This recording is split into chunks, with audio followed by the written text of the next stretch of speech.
Ndio, Bwana Yesu asifiwe wapendwa. Ninaanza kuwasalimu nyote kwa pendo la Kristo. Na ninayo matumaini makubwa wote mahali mlipo ni wazima wa afya.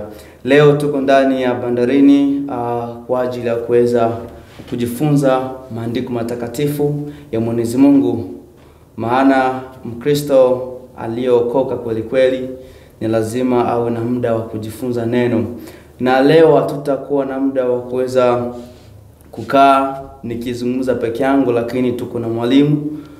Mwalimu hapa atakwenda kujitambulisha kwa majina yake ili tuweze kuendelea. Nitaomba tukae mkao wa kusubiria neno na mkao wa kuweza kusikiliza ili uweze kujifunza kutokana ile ambayo Mungu atakwenda kutusaidia. Karibu mwalimu. Asante sana.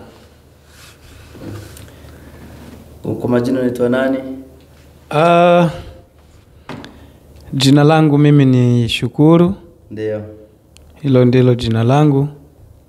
Na walio wengi wananifahamu kwa jina la Missionary Shukuru kwa sababu ndilo jina ambalo wengi tunaoshirikiana katika huduma huwa wananiita. Missionary Shukuru. Yes. Hilo jina la missionary umepangwa na watu tu kulingana na huduma unazifanya au limekuwaje mpaka uitwe Missionary Shukuru? Jina la missionary nimejipea mimi mwenyewe. Ndio. Nimejipea mimi mwenyewe. Nimejipea kwa sababu ya kilicho kuwa ndani yangu. Ndio. Nakumbuka miaka ya zamani nilikuwa na shauku ya kufanya umisheni. Okay. Nilikuwa na shauku ya kufanya umisheni. Kwa hiyo nikaingia kwenye chuo cha umisheni, yani umishenari. Okay. Nikasoma pale. Baada ya kuhitimu shahada ya kwanza ya umisheni, mimi mwenyewe nikajipa jina kwamba nimekuwa missionary. Umekuwa missionary. Kwa hiyo nikaanza kujiita missionary. Na kwa sababu kipindi hicho nilikuwa sijajulikana sana. Ndiyo. Tofauti na wale tuliosoma nao. Kwa watu tulianza kufahamiana nao hapo baadaye ni watu ambao tulishirikiana huduma. Ndio. Kwa hiyo hilo jina likapata nguvu sana kuliko lile la kwanza. Okay. Sawa Bwana missionary, na asante sana kwa kuweza kukaribia bandarini kwa ajili ya kuweza kutusaidia, kutufundisha au kutuelimisha kila ambacho Mungu amekupatia. Tunahitaji tuweze kuelewa kitabu cha Yohana ya Injili sura ya 15. Sijui kama una la kusema kabla tujaendelea kwa kitabu hichi. Ambacho naweza kusema tu ni kwamba hiki kitabu cha Yohana ndio kinaitwa Injili ya Yohana. Ndio. Lakini tukizingatia ndio kitabu cha Yohana, Marko, ndio, Mathayo, ndio, Luka, hivi ni vitabu ambavyo Mwalimu Yesu ndiye alikuwa akifundisha. Ndio. Kwa hiyo sio mbaya wakati mwingine kuita Injili ya Yohana. Inatupea urahisi wa kuwahi kuelewa ni kitabu gani ambacho tunakisema. Okay. Lakini kihalisi tunapaswa kuita Injili ya Yesu. Okay. Kama ilivyoandikwa na Yohana. Wow, kwa maana hiyo ni kwamba kile tunachokipata humo sicho cha Yohana, bali ni cha Yesu. Okay. Ni tofauti na unavyoweza ukasema waraka wa Paulo kwa Wakorinto. Hiyo ina haki kwa sababu ni Paulo aliyeandikia Wakorinto. Okay. Wow. Nimeishi miaka mingi nikijua kwamba inaitwa Injili ya Yohana. Kumbe kuna jina tofauti. Basi, sura hii ya 15 kuna mambo muhimu ambayo tunataka tuweze kuelewa mwalimu. Kwa sababu hapo kuna mifano Yesu anaitumia inataka kuambatana na mfano wetu wa kimwili. Yani ukisoma kama una ufafanuzi au uelewa unaweza kusema kwamba kwa nini Yesu anaongelea mambo kama haya. Kwa sababu ni kama vile anaambatana na mambo ya kimwili. Kabla tujaenda kusoma kitabu hichi, kwa nini Yesu ametumia mifano sana katika kuhubiri Injili Kwa nini? Falsafa ya Yesu ilikuwa ya juu sana. Ndio. Nikisema falsafa unaelewa? Naelewa. Yes. Falsafa ya Yesu ilikuwa ya kiwango cha juu. Ndio. Kwa hiyo katika kufundisha kwake, ndio, yeye alikuwa na uwezo wa kufundisha mkutano ndio siku nzima. Sawa? Akitaka anaweza akafundisha siku mzima na msielewe alichofundisha. Wow. Lakini mtakuwa mnamsikia. Kwa nini? Kwa sababu alikuwa na lugha ya kimbingu. Yeye asili yake sio duniani. Ndio. Kwa hiyo pamoja na kwamba alivaa mwili, lakini by nature alikuwa mbinguni. Kwa hiyo sasa ana elimu ya hali ya juu. Lakini sasa kuna wakati akiwa anafundisha, ndio, angalau ili yale anayoyasema yabebe maana, au watu angalau waelewe alichotaka kumaanisha. Ndio. Ilikuwa inalazimika kwamba alikuwa anatumia mifano. Ndio. Alikuwa anatumia mafumbo. Ndio. Unaona? Ndio. Kwa hiyo alikuwa anatumia pia kama hadithi. Ndio. Kwa habari ile ya yule maskini na tajiri. Ndio. Anatumia kama hadithi. Ule sio mfano, ni kama hadithi. Unaona? Wow. Anahadisia vitu ambavyo vilikuwepo. Kwa sasa Yesu kitu kikubwa ambacho alikuwa analenga, ndio, ni kwamba ajaribu kupunguza ukali wa falsafa yake. Kali. Anajaribu kupunguza ukali ili angalau itoke kwenye ile quality ya kimbingu iingie sasa kwenye quality ya kimwili.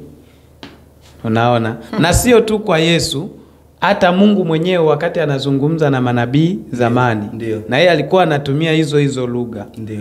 Ndio maana kuna kuwa na utata mwingi kwa habari ya kufafanua na kueleza kiurahisi maneno ya Mungu. Kwa sababu yamefundishwa au yameandikwa ndani yake mna falsafa ya hali ya juu, ambapo uwezi ukawa na upeo wa kuyafafanua kama hujajaliwa na yeye Mungu mwenyewe. Unaona? Ndio. Hata kama ungekuwa umesoma una degree za namna gani, ule upeo sasa wa kufafanua elimu ya kimungu au mafumbo ya kimungu au neno la Mungu kwa ujumla, ndio, mtu anakuwa hana, kwa sababu ni elimu ambayo imetokana na Mungu. Ndio maana Yesu akasema kwamba atakuja Roho Mtakatifu ambaye ni mwalimu. Kiasi kwamba hata walimu tunaoendelea leo kufundisha neno la Mungu, sisi tunafundisha, tunakuwa ni vyombo vya yule Roho aliyeachwa kwetu kuendelea kufundisha kile kipasavyo. Sijui unaelewa hapo? Naelewa hapo. Hivyo ndivyo ilivyo. Sawa mwalimu. Nafikiri wapendwa umekwenda kusikia maelezo ya mwalimu kulingana na mifano ya Kristo. Alivyokuwa anatoa mifano ni kwa sababu falsafa yake ilikuwa ni falsafa ambayo ni ya juu sana. Na nataka tu niweze kukusaidia kusema kwamba alisema jambo la muhimu sana, ili uweze kufafanua neno au falsafa ya Kristo ni lazima uweze kuwezeshwa na Mungu mwenyewe ili uweze kupata ufahamu na kuweza kuifafanua. Basi mwalimu, ningetamani sasa tuweze kuangalia kitabu hicho cha Yohana 15. Nitakwenda kusoma na nitasimama, ndo kutakuwa na maswali mara moja hapo. Inasema, mimi ndimi mzabibu wa kweli na Baba yangu ndiye mkulima. Tunaishia kwanza hapo. Kuna vitu ambavyo nataka tuweze kuelewa. Mimi ndimi mzabibu wa kweli. Swali la kwanza, kwa nini akasema mzabibu wa kweli? Ukiangalia kwa haraka hapo, ndio utafikiri huenda Yesu alikuwa anamaanisha kuna mzabibu wa uongo na mzabibu wa ukweli, kwa sababu neno kweli kinyume chake ni nini? Uongo. Sasa yeye akisema mimi ni mzabibu wa kweli, moja kwa moja utafikiri labda kulikuwa na mzabibu mwingine wa uongo. Lakini hapa Yesu hakuwa anazungumza habari ya mzabibu kabisa. Kweli? Yesu hakuwa hana haja na mzabibu kabisa katika fundisho lake hili. Anasema mimi ndimi mzabibu wa kweli.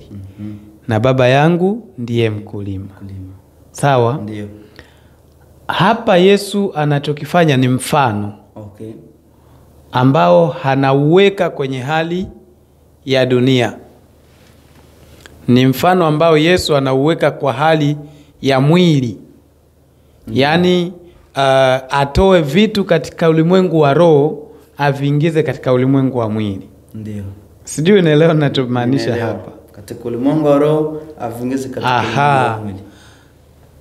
Anaposema mimi ndimi mzabibu wa kweli. Sawa? Tukumbuke kwamba katika kipindi hicho kwa Wayahudi, ndio, mzabibu ndilo lilikuwa zao kubwa. Okay. Licha ya kuwa walikuwa wanapanda mazao mengine tofauti, lakini ile main yao ulikuwa ni mzabibu. Na kwa maana hiyo walikuwa ni watu ambao wanahangaika kwa kiwango kikubwa kuutunza mzabibu kuanzia wanapoupanda mpaka wanapovuna. Wow. Sawa? Ndio.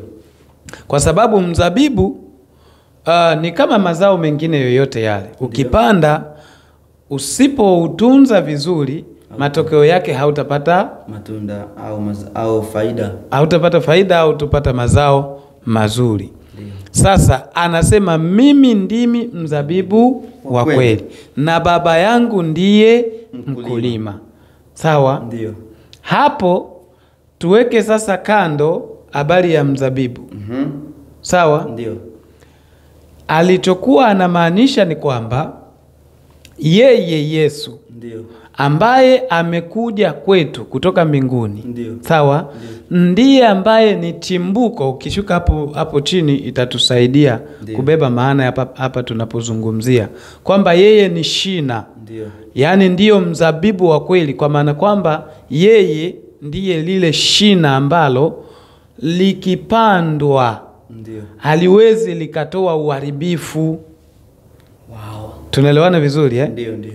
Kwa maana hiyo ni kwamba anaposema yeye ni mzabibu wa kweli, anamaanisha tutumie lugha ya mbegu. Yeye ni mbegu ya kweli ambayo haina uharibifu. Okay. Unaona? Kwamba hiyo mbegu yeye ambayo ndiyo yeye inapopandwa hiyo matokeo yake lazima uvune. Unaona?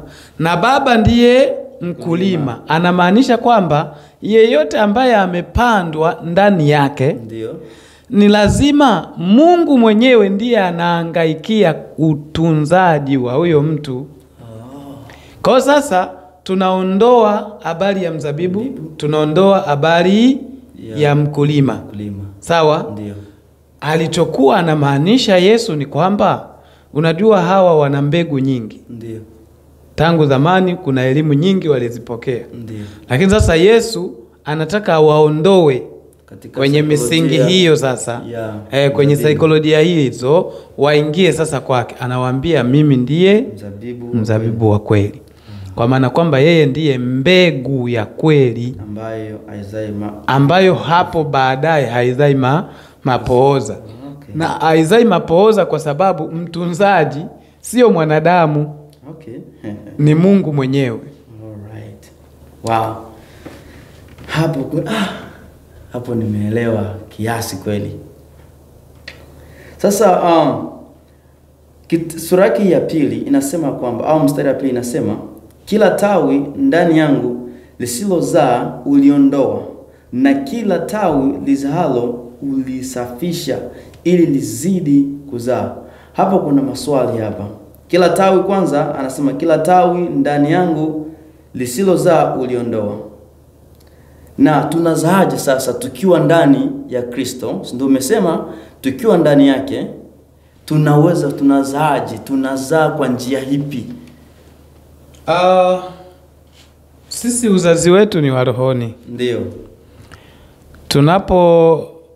tunapoangalia habari za kuzaa katika ulimwengu wa roho, ndio, ni tofauti na kuzaa katika ulimwengu wa mwili. Okay.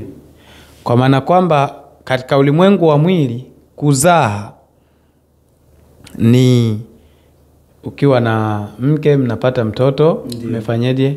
Mmezaa. Lakini katika ulimwengu wa roho sisi tunazaa zaidi.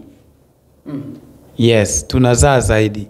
Lakini kabla hatujaenda kwenye kuzaa zaidi, anasema kila tawi ndani yangu lisilozaa uliondoa. Kwa nini analiondoa?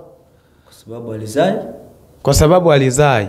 Na halizai kwa sababu gani wakati yeye amesha kuwa ndiye mzabibu wa kweli? Okay.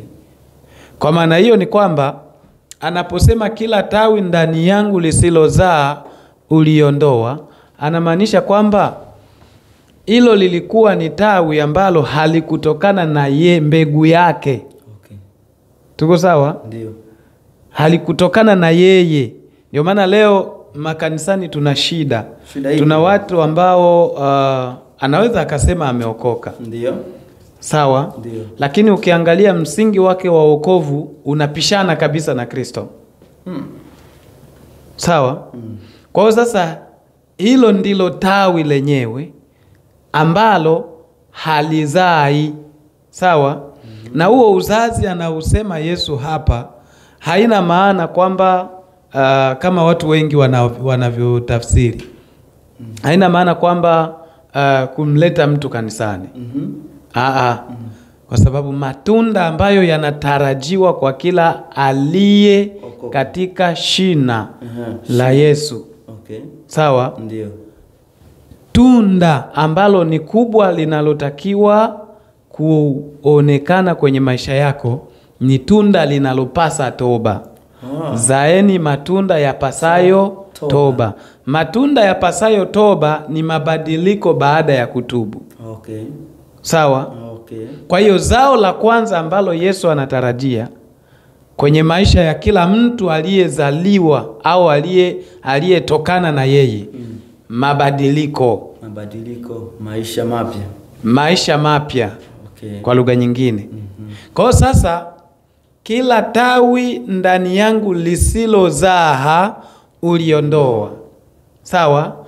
Ni yule mtu ambaye yupo kwenye kusanyiko lakini maisha yake ni yale yale. Hayabadiliki kabisa. Sawa?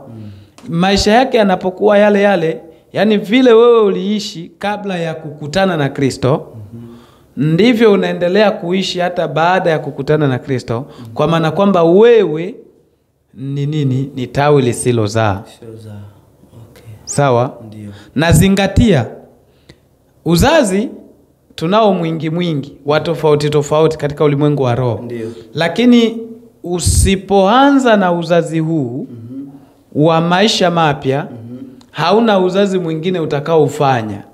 Hakuna. Wa kimungu. Okay. Tuko sawa? Ndio.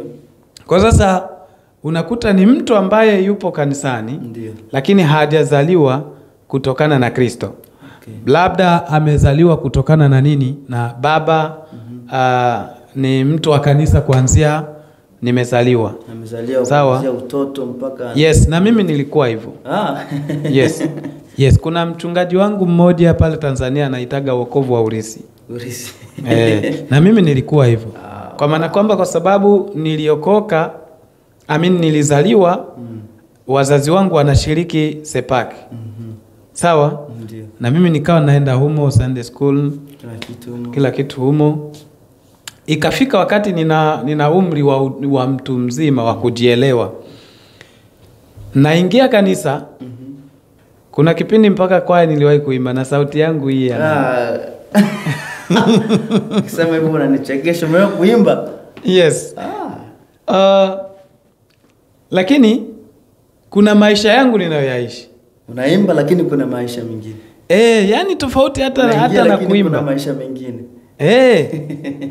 Tofauti hata na kuimba. Na kuna wengine hata kuimba haimbi, hana huduma yoyote, lakini yeye anaamini kwamba ameokoka kwa sababu ni mtu wa kusanyiko. Sawa?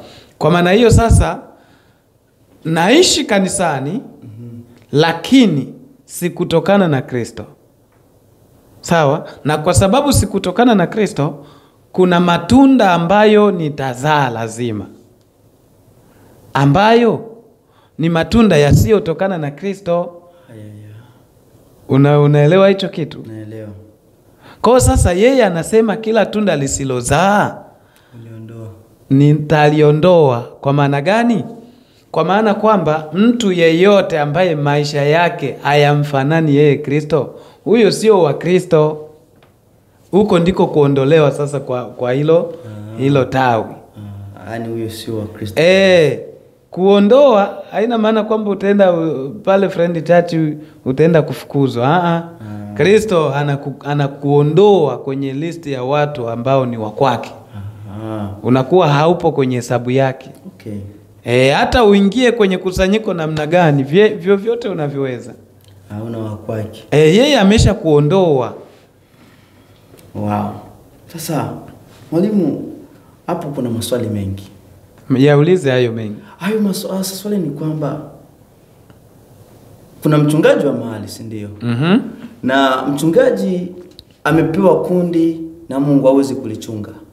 Sasa anapoona mtu wa namna hiyo anaendelea kuja kanisani, ani ni mtu wa ibada, anakuja kanisani, lakini huyo sio wa Kristo bado. Na Kristo atamuondoa kwa sababu sio wa kwake, kwa sababu azai matunda ya pasao nini? Toba. Sasa wachungaji hapo wanakuwa na kazi gani?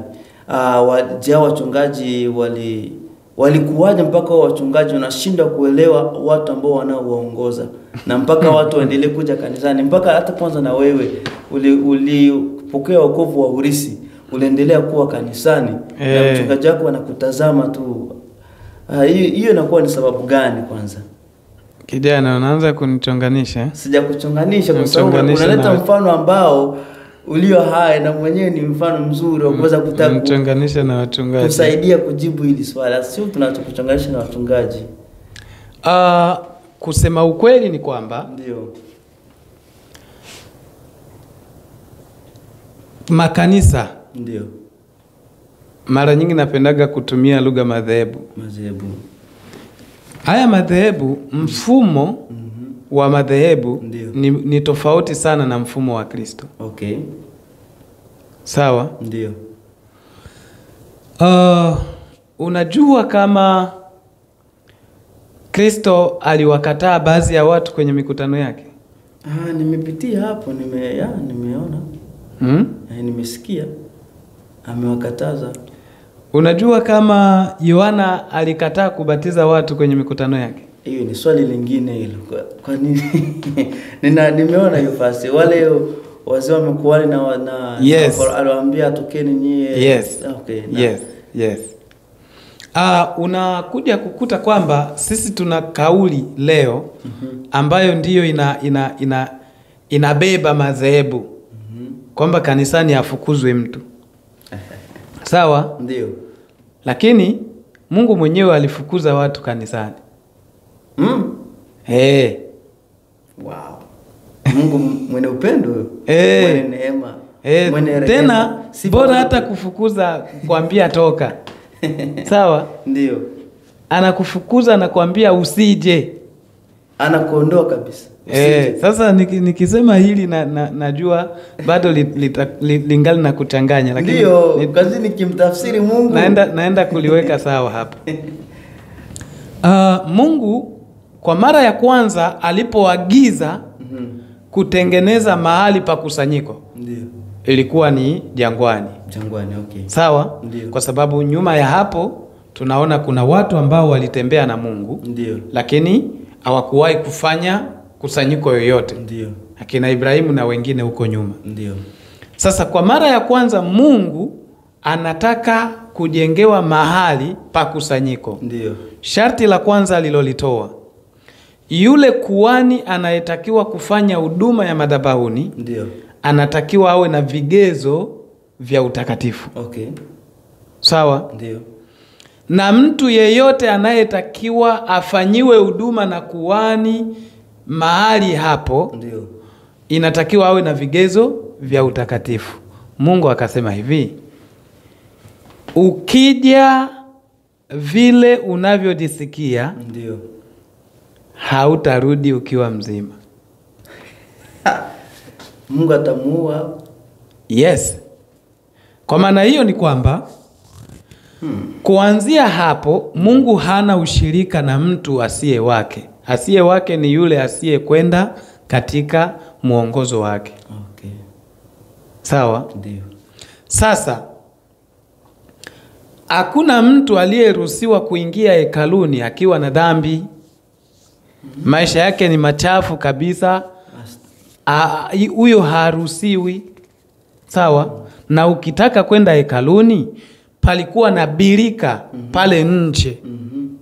Birika la utakaso. Ili unapoingia, ndio, lazima upitie kutakaswa. Alafu na ufanyiwe utakaso na nani? Na kuhani. Sawa? Ndio. Ili uingie mahali pa kusanyiko la Mungu. Unaona? Sasa Yesu naye aliwafukuza watu. Ndio. Yesu wakati anaendelea na injili, ndio, sawa, alikuwa anafundisha kwenye mikutano, lakini kuna baadhi ya watu ambao akiwaona kwenye mikutano alikuwa anabadili mfumo wa kufundisha. Sawa, wafukuza hiyo tu. Sitataka kumaanisha kwamba alisema rudi toka. Alibadili mfumo wa nini? Wa kumfundisha. Kwa sababu yeye alikuwa na upeo wa kiungu. Okay. Kwa hiyo alikuwa anatumia namna hiyo kwa sababu ya uwezo wa kiungu alionao. Okay. Sasa mimi na wewe tuna uwezo wa kibinadamu. Hatuna shida kama tukimwambia kaa pembeni. Yeye alichokuwa anakifanya ni kwamba aina ya watu fulani wakiwa kwenye kusanyiko, ndio, alibadili mfumo wa kufundisha ili msikie anachofundisha, msielewe anachomaanisha. Alafu hilo tunalipata wakati ule wanafunzi wanaenda kumuoji. Ndio, maswali. Nasema sasa mwalimu, mbona leo umezidisha? Umechanganya kweli kweli. Yesu anasema hivi, ninyi mmejaliwa kuzijua siri za ufalme. Okay. Sawa? Lakini kuna watu pale ambao hawakutakiwa kujua hizo siri. Okay. Kwa hiyo ilibidi nifundishe vile ili wasipokee. Anasema neno ambalo lilinishangaza. Ndio. Kwamba wasikie, wasielewe, ili wasije wakaokoka. Sasa na agenda yake ilikuwa ni kuhubiri ufalme, watu wajue ufalme na watu waweze kumwamini na waokoke. Sasa akihubiri namna hiyo, nani atenda mbingu sasa? Yesu alikuwa akifanya vile kwa sababu ndio maana mimi ninashangaa na ninyi mnaosema kanisani afukuzwe mtu. Mimi sijasema hilo. Kwa maana gani? Kwa sababu Yesu alikuja kwa ajili ya wenye dhambi. Ndio. Sawa? Ndio. Ulimwengu mzima uokolewe. Lakini still kuna watu wanasema kwamba hawakupaswa kuokolewa. Sawa? Na hii haijaanza kwa Yesu. Imeanza tangu zamani. Mungu anamtuma Isaya kwenye Isaya 6 ile. Anamtuma alafu anamwambia nenda. Lakini utakapohubiri wasikie wasielewe. Sawa? Pointi yangu iko wapi? Pointi yangu iko kwamba kuna watu ambao hawapaswi kuja kwenye kusanyiko.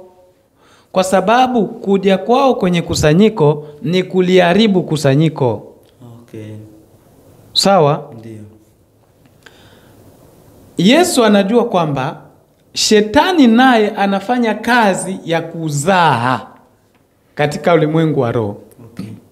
Vile ambavyo sisi tumefanyika wana katika ulimwengu wa roho, hivyo hivyo shetani naye amefanya wana katika ulimwengu wa roho. Shetani anakopi masuala ya Mungu, anayapesti kwenye Mungu. Kile tunachokisema utatu mtakatifu, shetani naye ana wake uchafu mtakatifu tunaita.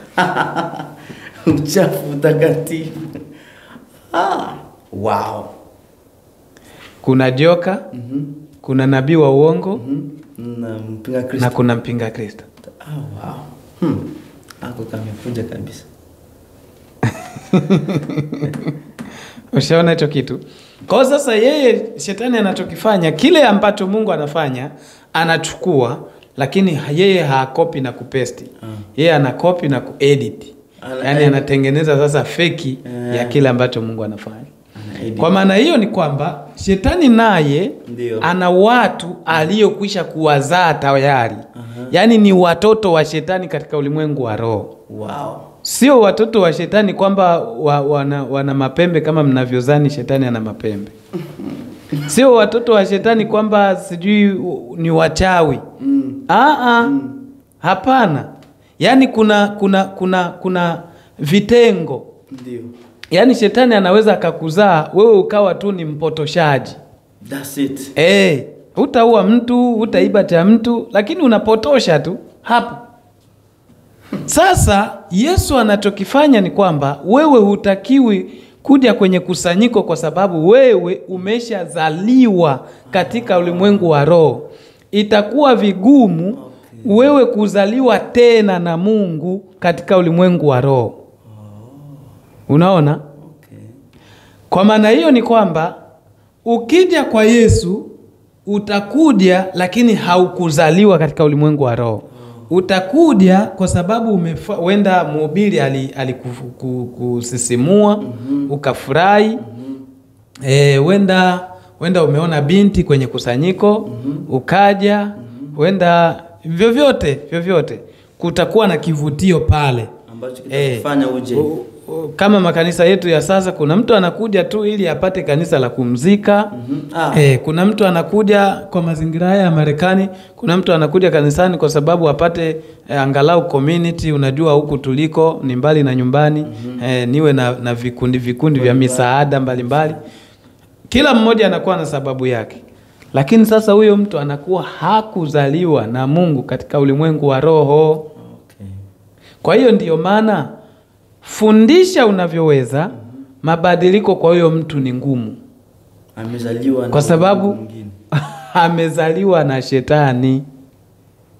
Sawa? Kwa sasa huyo anapokuwa kwenye kusanyiko pale, kazi yake kubwa anaendelea kupotosha. Ushaona? Anakuambia mnashiriki ibada moja, mnashiriki kusanyiko moja, alafu anakuambia haina shida hata ukioa mke wa pili. Haina shida kabisa. Unaangalia kina Ibrahimu kule. Sulemani kwanza alikuwa anaongea na hujawahi kuongea na Mungu kama Sulemani wewe. Sulemani alikuwa anaongea na Mungu, ana wake 1000. Wewe unafikiria mke mmoja. Kwa yeye anakuwa pale kupotosha, na wakati mwingine unaanza kushawishika nini? Unaona? Kwa sasa huyo hata ukimweka kwenye darasa la mafunzo, utafundisha unavyoweza, lakini yeye ni mpotoshaji wa shetani. Yeye pale ni ametumwa tu hapo afanye kazi ya ibilisi. Unaona? Kwa sasa matokeo yake ni kwamba unakuwa na mtu kwenye kusanyiko ambaye hakuzaliwa na Mungu.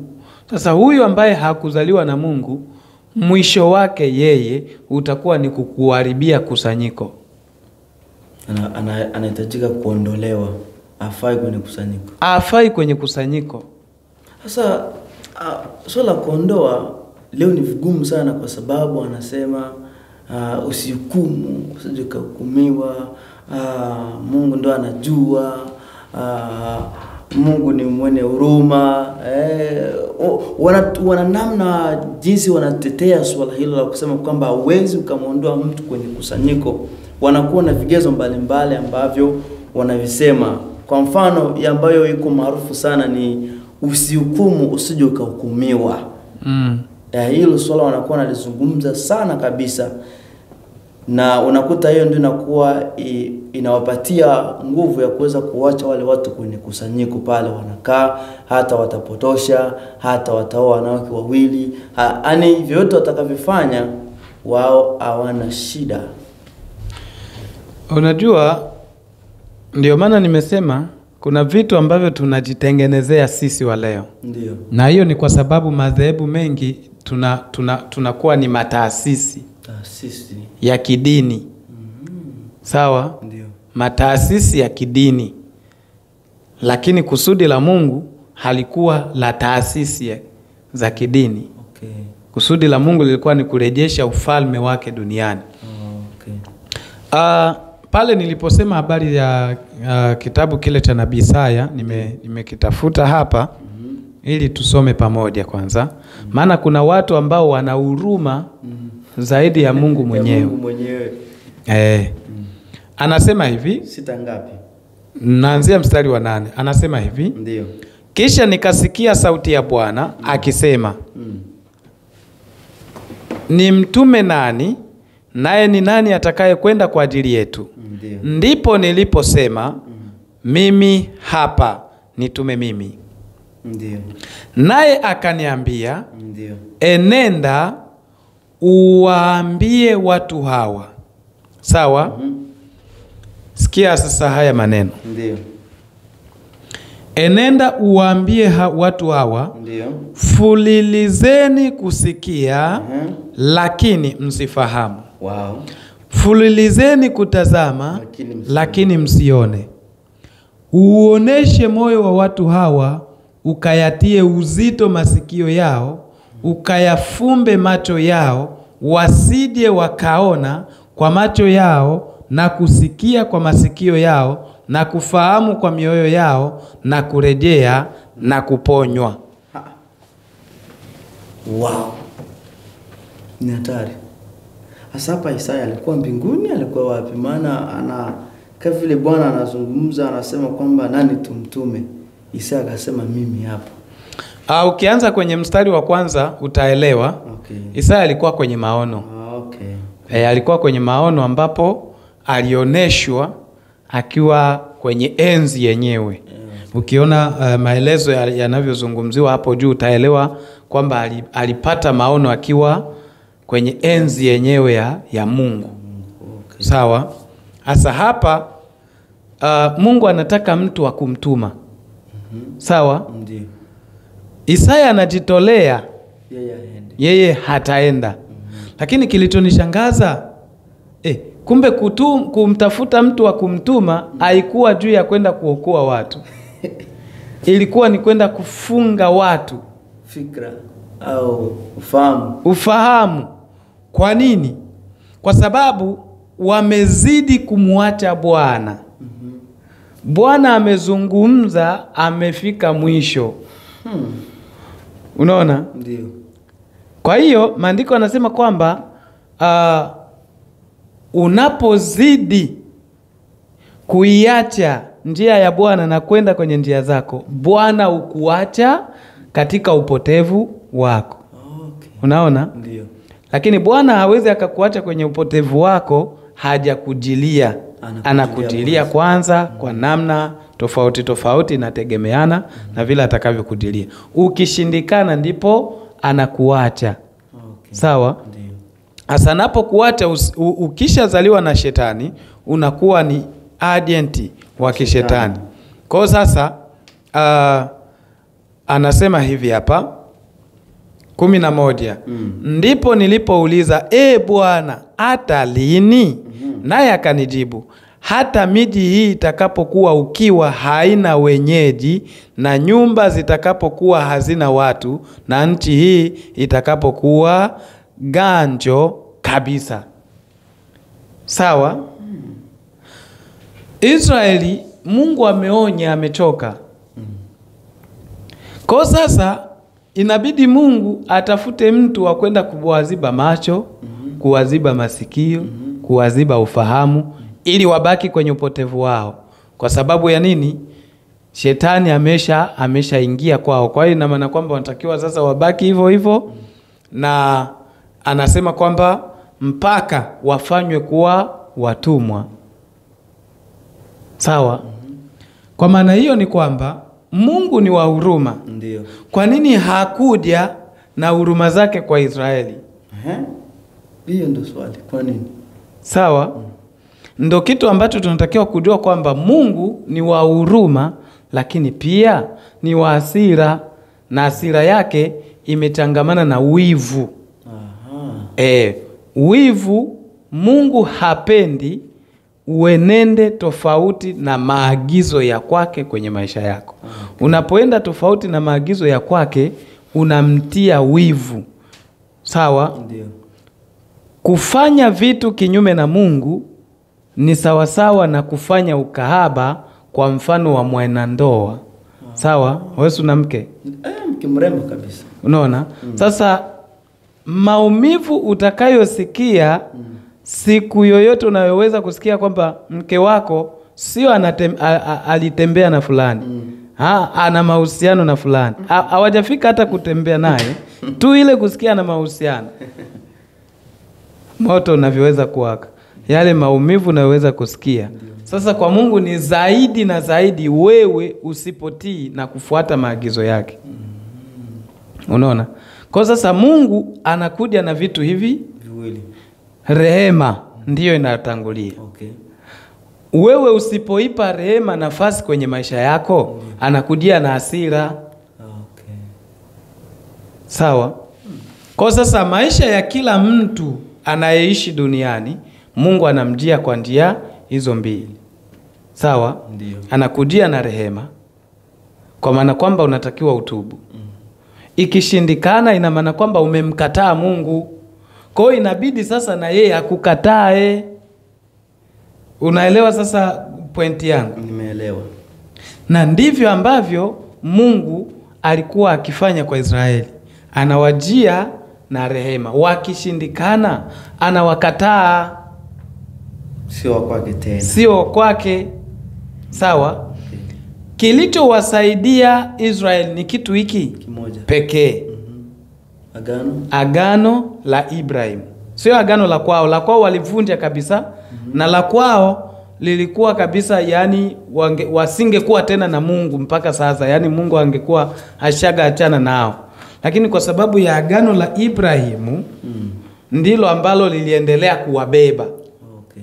Ndio maana ukiendelea kusoma Torati na manabii, mara nyingi Israeli wakimjia Mungu walikuwa wanaomba vitu hivi viwili. Sawa? Ndiyo. Rehema na kumkumbusha aliyosema na babu au baba zao. Okay. Mungu turehemu, tumekukosea, ndio. Kumbuka ulivyosema na baba zetu. Unaona? Na hapo ndipo walikuwa wanamkamatia Mungu na wao. Kwa sababu Mungu alitamka.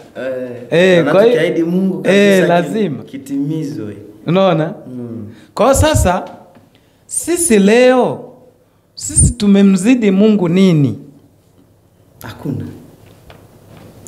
Ambaye yeye alikuwa anafika wakati anachoka, anaachia, anasema huyu amezaliwa tayari na mwingine.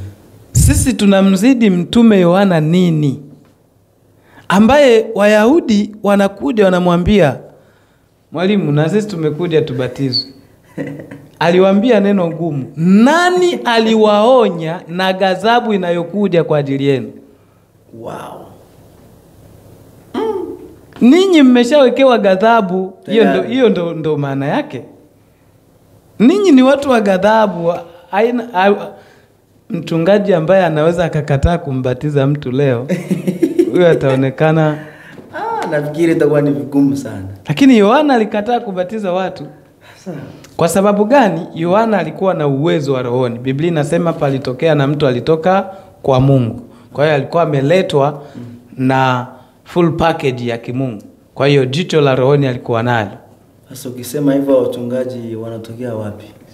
Wanatokea wapi mpaka kosa na ile jicho la rohoni?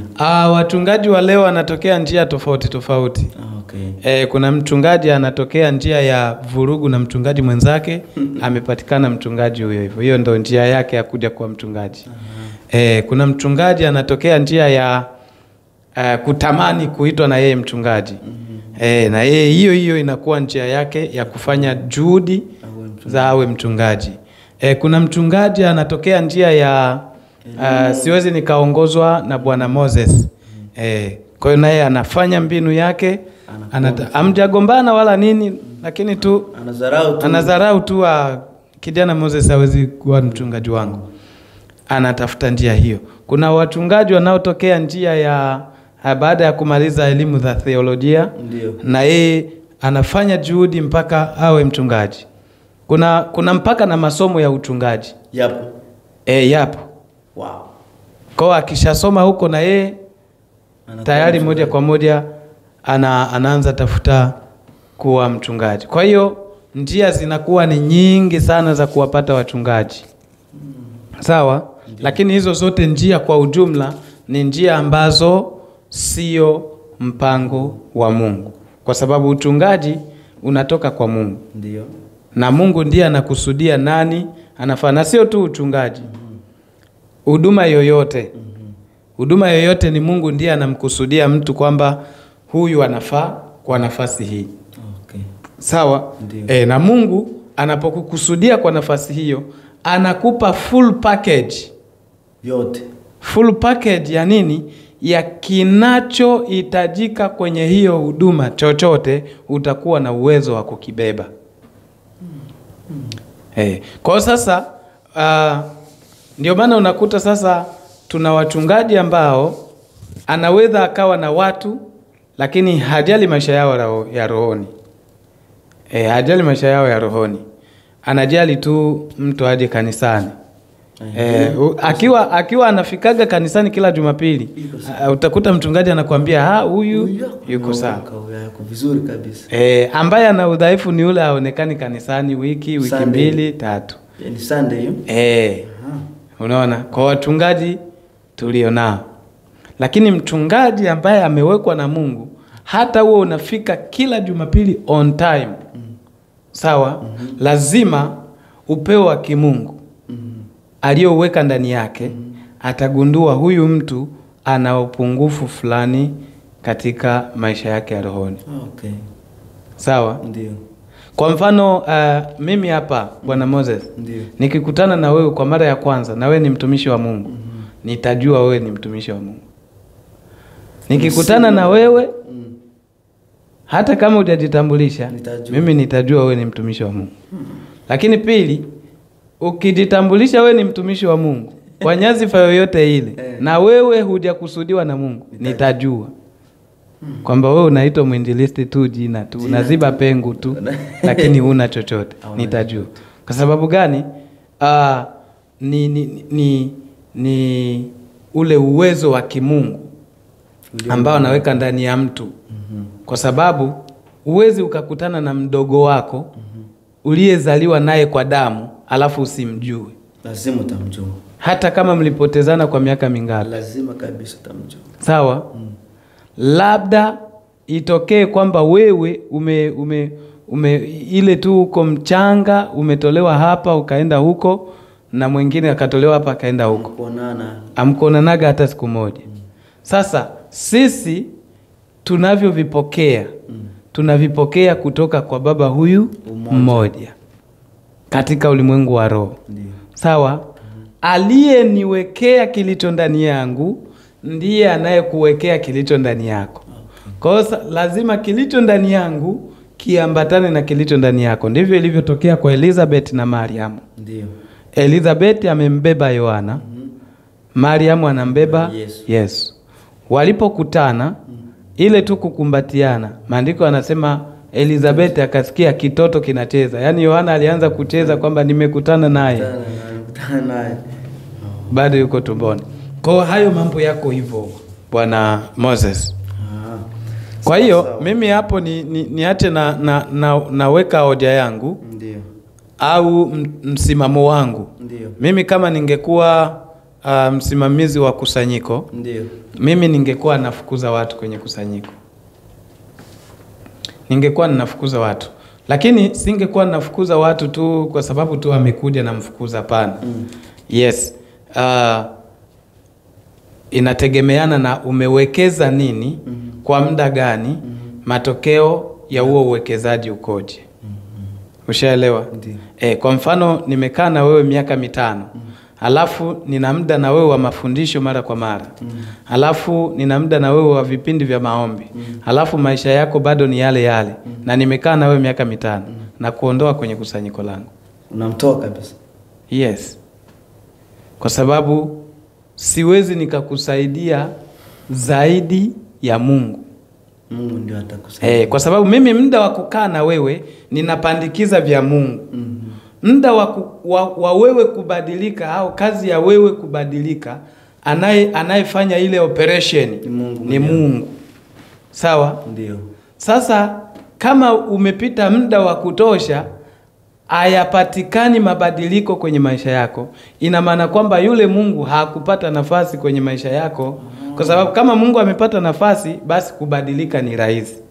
Lakini kutokubadilika ni kwa sababu Mungu hana nafasi kwenye maisha yako. Sasa nitaendelea kukaa na wewe wa nini? Ni vigumu sana. Wakati Mungu hana nafasi kwenye maisha yako. Na Mungu ndio ana uwezo kukushinda wewe. Niendelee tu kukaa na wewe hapo. Si watu wengi, sadaka inatokea hapo watu wengi. Ukifanya harambee hivi anatoa huyo kijana hivyo, kama unasema harambee 1000 anatoa double 2000. Kijana kama unamhitaji kwa maendeleo ya kanisa. Maendeleo gani? Si unajua ukishakuwa mchungaji, lazima uweze kuboresha jengo, mnahitaji vitu fulani. Vijana anajitoa, lazima utamweka pale. Hivi kanisa la kwanza hawakufanya vipindi vya maombi? Walifanya sana. Hawakufanya vipindi vya mafundisho? Vilikuwa sana. Kuna mahali popote umewahi kusoma kwamba walifanya harakati za kujenga kanisa? Sijawahi kusikia hapo kabisa. Tofauti na lile hekalu la Jerusalem lililokuwepo kwanza, hakuna jengo nyingine lolote walilolijenga. Wow. Sawa? Lakini walikuwa wanafanya ibada tena nzuri. Tena za kupendeza. Sisi hatufanza kupendeza. Sikia nikwambie. Umewahi kuona watu wananogewa na neno la Mungu alafu wanasahau kama usiku umepitiliza? Inakuwa ni viwango vikubwa. Kwenye kitabu cha Matendo ya Mitume, nimesahau jina la yule mtu. Bwana Paulo aliendelea kufundisha wakiwa gorofani. Sawa? Akaanguka. Jamaa akaanguka gorofani. Alafu Paulo akaenda akamwombea, akaamka, akasimama, ikaendelea. Turudi kwenye mafundisho. Kwenye nyumba za watu hizo, sio kanisani. Sawa? Mafundisho yanaendelea. Sasa tungekuwa mimi na wewe kwenye issue hiyo, tungesema tuahirishe bwana. Tuahirishe kwanza, tumtazame mtu. Unaona? Kwa sasa na mimi na wewe tusijilanganishe na kile ambacho kilitendeka. Unajua kwa nini? Kwa sababu viwango vya kutembea na Mungu. Kama tumefika kwenye level ile, basi tufanye vya level ile. Lakini kama hatujafika kwenye level ile, tusifanye kabisa. Tusiige. Mambo ya Mungu hatakiwi kuiga. Asa pointi yangu ni kwamba, ndio. Sawa? Maendeleo ambayo tunazungumzia leo, ndio, kwenye kusanyiko zetu, ndio, ni tofauti na maendeleo ambayo Mungu anataka. Tuko sawa? Ndio, ndio. Kama kweli tunataka maendeleo, hivi nini tunachoweza kukifanya cha maendeleo kisichotokana na Mungu? Hakuna.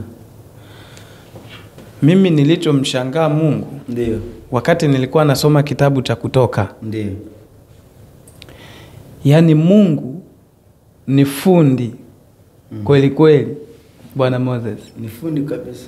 Yes. Wakati nimesoma kitabu cha Kutoka, maandiko yanasema hivi: aliweka mtu roho ya ufahamu na roho ya maarifa. Ndio. Sawa? Ndio. Akamwita Musa mlimani, akampa Musa ramani ya jinsi hema ya jangwani inavyotakiwa kujengwa. Ramani anazungumza na Musa. Wow. Sawa? Alafu akaambia Musa kwamba nenda, kuna mtu tayari ana roho ya maarifa. Kile nilichokuelekeza huyo ndo fundi. Fundi by nature. Atatengeneza. Wow. Sawa? Anamwambia Musa kwamba nenda, mapambo yote yanayotakiwa kufanyika kwenye hiyo hema kuna wanawake wenye ustadi wanajua kuvuma, nimeshawapa roho ya maarifa, watatengeneza mapambo ya kukaa kwenye hema jangwani. Lile sanduku unalolisikiaga sanduku la agano. Ndio.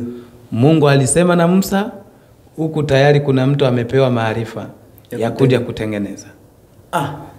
Ile kile kitasa cha taa 7. Mungu yani vyote vilivyokuwa kwenye hekalu ni sawasawa na hao wajenzi wa siku hizi. Si wanachora? Ndio. Ramani. Kisha wanajenga. Hivyo. Yani wamekopi kwa Mungu. Kila unachokiona kinafanyika kimetokana na Mungu. Kwa sasa kama kanisa tunahitaji maendeleo, lazima kwanza tutake Mungu kwanza. Kwa sababu yeye ndiye atatupa maarifa ya maendeleo yanayotupasa. Unajua mara nyingi huwa napendaga kusema kwamba sisi watu wa kanisa au watu wa kusanyiko, ndio, hatupaswi kufanya maendeleo kwa sababu ya kuangalia akina fulani wamefanya kitu fulani. Tunapaswa kufanya maendeleo kwa sababu gani? Kwa sababu ya Mungu amekusudia kitu fulani.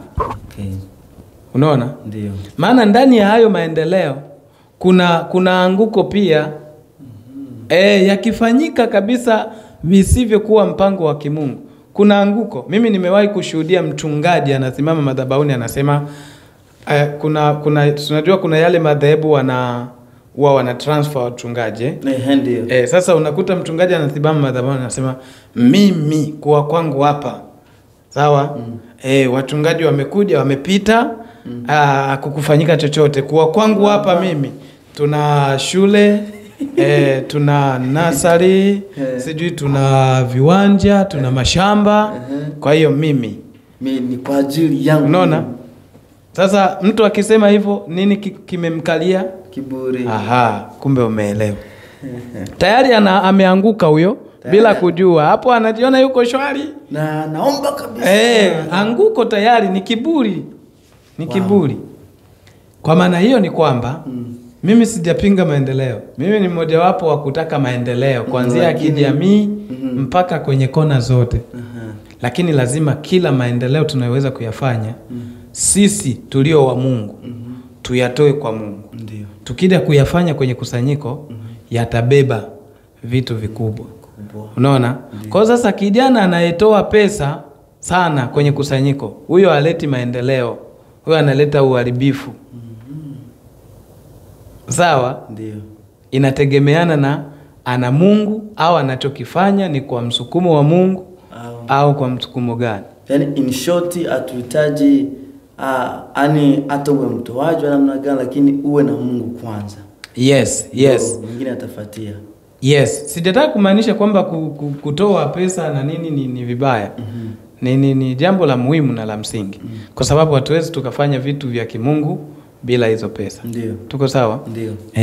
Kwa hiyo lazima mtu mwenyewe kwanza. Unaona? Mtu mwenyewe kwanza. Mimi nilikuwa ninasikia habari za Waislamu. Nilishangaa, sijui ndivyo ilivyo au je. Kwamba kumbe kuna misikiti ndio ambayo ni mtu mwenyewe alijenga binafsi. Alafu akautoa kwa kanisa au tuseme kwa Waislamu. Kwa Waislamu watumie. Yaani yeye sio shehe, sio sijui nani, sio imamu, sio sijui sio hata ustazi, ni Muislamu tu akatoa. Sasa hilo linakuwa ni ngumu kwetu sisi. Unaona? Ikitokea wewe hapo umepata pesa, umenunua jengo kwa ajili ya kanisa, uwezi ukalitoa kwamba kanisa itumie. Labda nini? Wewe kuwe mchungaji. Unaona hiyo mitazamo. Kwa hiyo sasa Bwana Moses, maendeleo tunayapenda. Ndio. Maendeleo tunayapenda. Kwa mfano sisi sasa hivi tupo hapa Marekani. Tutakosaje kufanya vitu vikubwa? Tupo Marekani, tuna Mungu. Tutakosaje kufanya vitu vikubwa? Haya masuala ya kununua jengo nini kitu kidogo kwetu. Tuna Mungu. Tupo Marekani. Hivi vitu viwili tunaviona. Naviona ni Mungu mmiliki wa vyote. Ndiyo. Alafu Marekani kama dola ya dunia. Tuko ndani. Unaona? Tunashindwaje kufanya vitu vikubwa? Ni kwa sababu kuna wakati tunataka kufanya vitu lakini havitokani na Mungu. Kuna wakati tunafanya vitu vilivyotokana na Mungu lakini tunashindwa kuenenda kwenye kanuni zinavyopaswa. Okay. Kwa hiyo ukipata neema, ukipata chance wakati fulani wa kusimamia aidha kundi fulani, Ndiyo. Usitishike na mtu kwa sababu ya utoaji wake. Angalia maisha yake ikoje. Angalia maisha ya yule mtu na maisha yake yeye ndiyo yanapaswa wewe umuamlie. Maandiko anasema pale kwenye Isaya, mtu ambaye ametokana na shina la Yese. Shina la Yese ni Yesu mwenyewe. Ndiyo. Kwamba huyo anazaa matunda mema. Lakini ukiendelea kusoma kule mbele, anasema hivi, mtu huyo hawezi akahukumu kutokana na anavyoona kwa macho, na hawezi akasema kutokana na anavyosikia watu wanasema. Anahukumu kwa uwezo wa Roho Mtakatifu, anampa fahamu ya nini kilicho halisia. Okay. Wow. Mambo ni mengi. Na nishauri kwamba inaonesha tuwe na Mungu ili tuweze kufanya makubwa na tuweze kuzaa katika ulimwengu wa roho. Umeelewa hicho? Basi mwalimu, nafikiri kwa leo tunaweza kuishia hapa. Siku nyingine nitatamani sana tuweze kuongelea kitabu cha Waefeso pale sura yake ya nafikiri ya 4 inaongelea kuhusu huduma 5. Maana ukisoma pale kuna kazi ambayo ipo na zile huduma 5 zinaonekana kama ndo zinabeba kanisa kabisa ambalo Mungu alikwenda kutupatia. Nafikiri kwa leo tutakwenda kuishia hapa. Ni Mungu akubariki sana kuweza kuja na kuweza kutuelimisha, kutuelewesha kile ambacho Mungu amekwenda kukuwezesha. Ndio ndugu mpendwa, nafikiri umekwenda kutusikia, umekwenda kusikia mwalimu akiweza kutueleza mambo mengi ya kifalme, kuweza kutufundisha ya kwamba mambo ya Mungu, mambo ya kimungu haitokani na ufahamu wako, hapana. Na ili uweze kuzaa katika ulimwengu wa kiroho, unapaswa kwanza uwe ndani ya Kristo ambaye ndio shina letu sisi watu hawa. Na akwenda kutuambia kwamba kuna watu wengine hawahitaji hata kuokolewa kwa sababu wameshazaliwa na Ibilisi. Kwa maana Mungu anazaa pia na shetani anazaa. So uwe makini sana kwenye maisha yako, ukielewa kwamba duniani hapo tunaishi pana changamoto mbalimbali, lakini uweze kujua Mungu anazaa na shetani anazaa pia. Alikwenda kuzungumza swala ambalo ni nzito sana kutimizwa hata hivi leo ndani ya madhehebu, ya kwamba watu wengi tunao kanisani lakini hawajatokana na Mungu, hawajazaliwa na Mungu. Na watu kama na hao wanastahili kufukuzwa, yani wanastahili kuondolewa kanisani, hawastahili kujumuika na wana wa Mungu, kwa sababu hao tayari wameshakwenda kuzaliwa na shetani. Nafikiri umekwenda kusikia yote hayo. Basi maandiko yanasema kwamba usiwe tu msikilizaji wa neno bali uwe mtendaji. Umekwenda kusikiliza, na katika hapo tumekwenda kuyazungumza, angalia wapi mahali umekwenda kuanguka ili uweze kuyatengeneza maisha yako na Mungu aweze kubariki. Sijui kama mwalimu unaweza la kusema kabla hatujakwenda kumaliza. Ya kusema ni mengi, ila tu kwa sababu umesema tunaishia hapo, basi ngoja tuishie hapo kwa leo. Na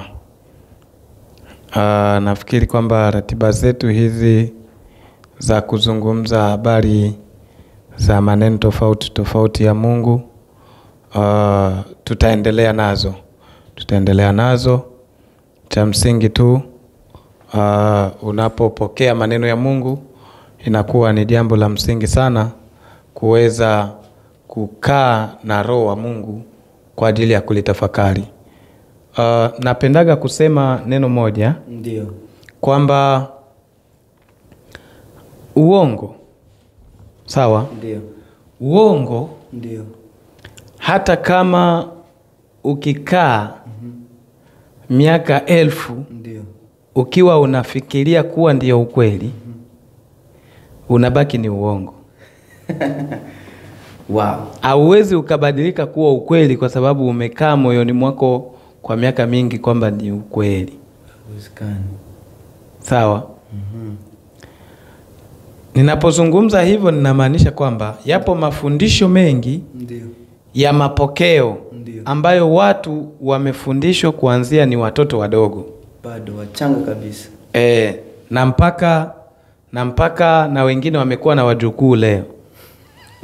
Kwa sasa ukija kumwambia ukweli wa kile kitu, ni vigumu sana. Anaona kama wewe ndo mpagani. Hatari. Sawa? Lakini uongo haubadiliki kuwa ukweli hata kama ukikaa miaka 1000 moyoni mwako ukiwa unadhani kwamba ndio ukweli.